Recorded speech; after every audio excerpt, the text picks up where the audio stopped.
এলাকাবাসী সহ দেশে এবং প্রবাসী যারা যুক্ত রয়েছেন এটিএনের সাথে তাদেরকে বাংলাদেশ জাতীয়তাবাদী দলের পক্ষ থেকে শুভেচ্ছা জানাচ্ছি, অভিনন্দন জানাচ্ছি। আপনারা জানেন যে বিগত 17 বছর একটা ফ্যাসিস্ট সরকারের মাধ্যমে এই দেশকে অশান্ত করে রাখা হয়েছিল। ন্যায় বিচার ছিল না, মানুষের বাক স্বাধীনতা ছিল না, ভোটের অধিকার ছিল না। ঠিক সেই সময়ে আমি এই দলকে সুসংগঠিত রাখার চেষ্টা করি এবং আন্দোলন সংগ্রামে সক্রিয় ভূমিকা রাখি। আমি নিজেও প্রায় 1 ডজন মামলার আসামি হয়েছি।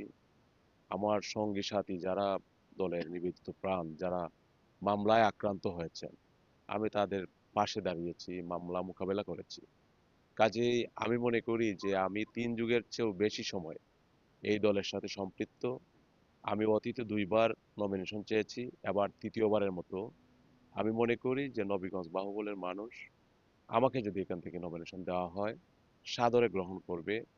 এবং আপনারা জানেন যে আমার জীবন ইতিহাস, আমি মানুষের পায়ে পায়ে কিন্তু এই জায়গা থেকে উঠে এসেছি।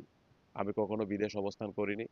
আমি পক্ষান্তরে অনেকেই সুসময়ে এসে সুবিধা নেওয়ার চেষ্টা করেন, কিন্তু আমি সর্বসময়েই সুখেই বলেন আর দুঃখেই বলেন মানুষের পাশে ছিলাম, আছি, থাকবো ইনশাআল্লাহ।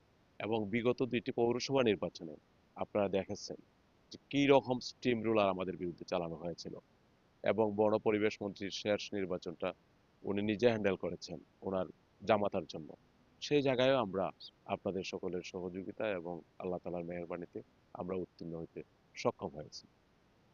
নেতা যাকে আমরা সবসময় আমাদের পাশে পাই, উনি হচ্ছেন হালাল সাবির আহমেদ চৌধুরী।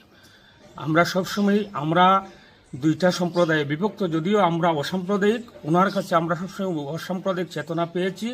এবং আমাদের হিন্দু মুসলিম উনি কোনো ভেদাভেদ নাই, উনি সব সময়ই আমাদের পাশে থাকেন এবং দলের ঊর্ধ্বে থেকে উনি একজন অসাম্প্রদায়িক লোক হিসাবে নবীগঞ্জ বাহুবলী পরিচিত।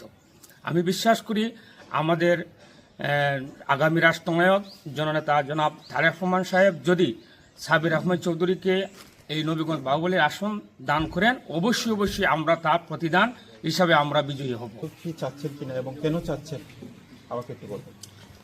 আসসালামু আলাইকুম, আদাব। আমরা সাবির আহমেদ চৌধুরী 3 বারের কাউন্সিলর, 2 বারের পৌর বিএনপি সভাপতি। তাই অন্ততপক্ষে এই যে অত সব দুর্দিনে যত সব মামলা হামলা হয়েছে, আমরা যেভাবে তাই দেখে অন্য রাখছুন বা আমরা সুখে দুঃখে পাশে আসুন, এখনও তাই যেভাবে পাশে আসুন, মানে ভবিষ্যতেও থাকবা। আর ইনশাল্লাহ সাবির আহমেদ চৌধুরীরে দিলে মানে নবীগঞ্জ বাহুবল উন্নয়নমূলক কাজ হবে।